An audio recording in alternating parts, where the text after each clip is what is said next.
All right, up to this point, we've talked about addition and subtraction with complex numbers. We've talked about multiplication. All of these operations, if we just reach back, all of these operations, right? We're foiling. Fairly comfortable with that concept, I would hope. Addition and subtraction. We're just adding and subtracting like terms, okay? Nothing really too difficult when it comes to these. We can lean on a lot of our algebraic understanding from previous concepts. When it comes to dividing, this is where things get a little strange. And so let's talk about something here when it comes to just real number division with radicals. Okay, now back in the day, I was taught you're never supposed to have a radical in the denominator. Now some people are saying it's okay, but we're in order to understand why we do what we do here. Let's talk about this. You're not supposed to leave radicals in the denominator of a fraction. Okay, in order to get rid of this, right, we multiply by it by that radical. Whatever the radical is down here, we multiply by it. On the top, it's okay to have a radical. On the bottom, what happens when we multiply the square root of 2 times the square root of 2? We get the square root of 4, and the square root of 4 is 2, right? Those cancel. No more radical on the bottom, all right? And this is what we do with real numbers. Now, with complex numbers, you got to remember I is the square root of 1, okay? So really, this is saying 4 plus 3 square root negative 1, right?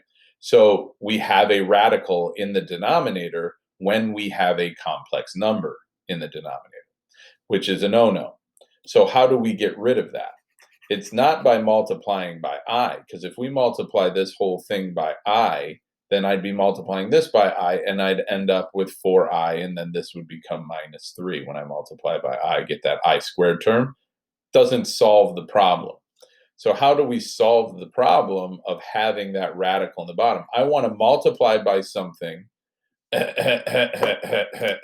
want to multiply by something so that I don't end up with an I value in the denominator. What can I multiply a complex number by so that the product of it no longer has an I term in it? Right? Hopefully you're picking up on my my subtleties here. To divide two complex numbers, we take the denominator and we multiply it by its conjugate. Okay? Because the production here, when I multiply these two things together, I'm going to end up with a real number. We talked about that in a previous video, right? Now, this is a fraction. Whatever I do to the bottom, I have to do to the top. Okay, so in order to do division with complex numbers, you have to multiply by the conjugate. You're going to want to write that down, right? And then from here, it's just doing the math, so to speak, for lack of a better word here. Okay, I'm going to erase what I had over here just so I have some space to write. Okay, but what we do is we take. Let's do the numerator first. Okay, when we have this product, we're going to do 2 times 4, which is 8. We're going to do 2 times negative 3i, which is negative 6i. Negative 3i times 4 is negative 12i.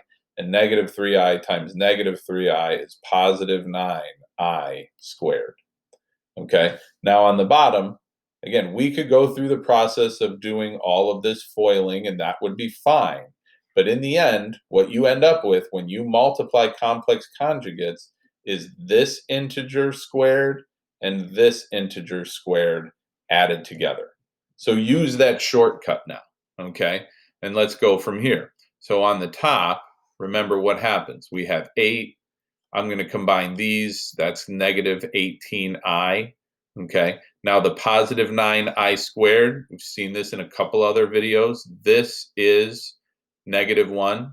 So we're taking positive 9 and multiplying it by negative 1. So that's becoming negative 9 at this point, okay? And on the bottom, we have 25. So we end up with, on the top, we can combine the 8 and the negative 9 to be negative 1 minus 18i over 25.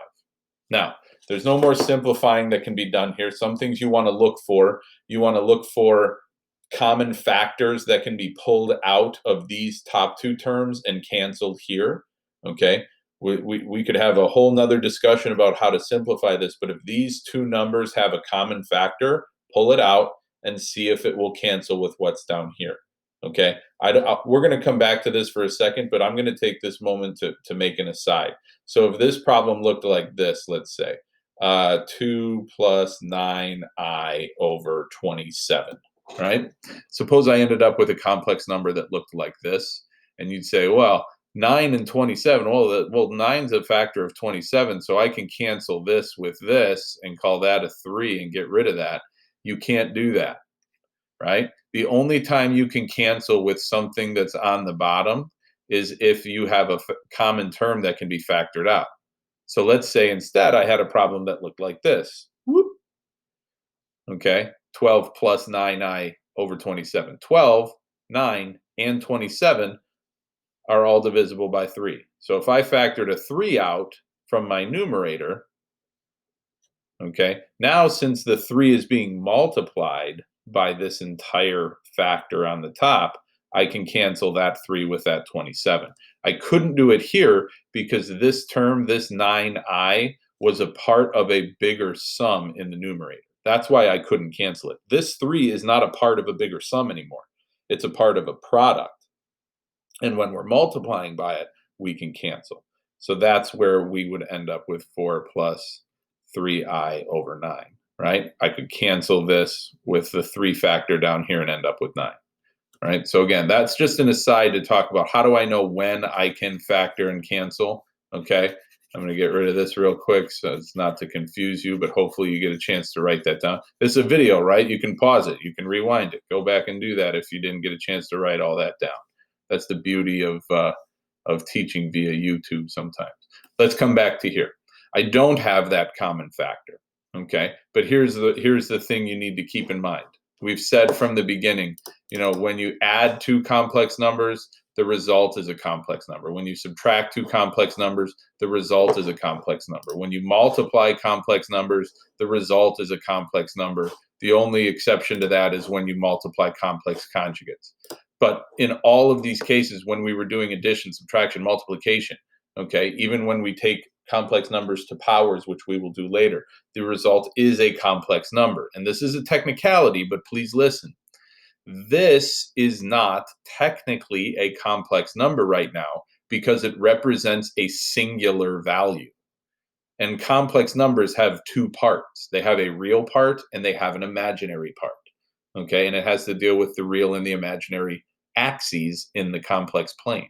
So one thing you have to do before you submit your answer on an online program or on a test or a quiz or anything, if you want to be absolutely correct, you need to separate your fraction into its two parts. And it's not as complicated as it sounds, right? We can separate it like so.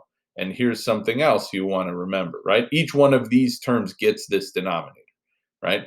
I call it decomposing the fraction, right? Take the difference that's in the top with the singular denominator and break it up into two parts where they each have that denominator, okay?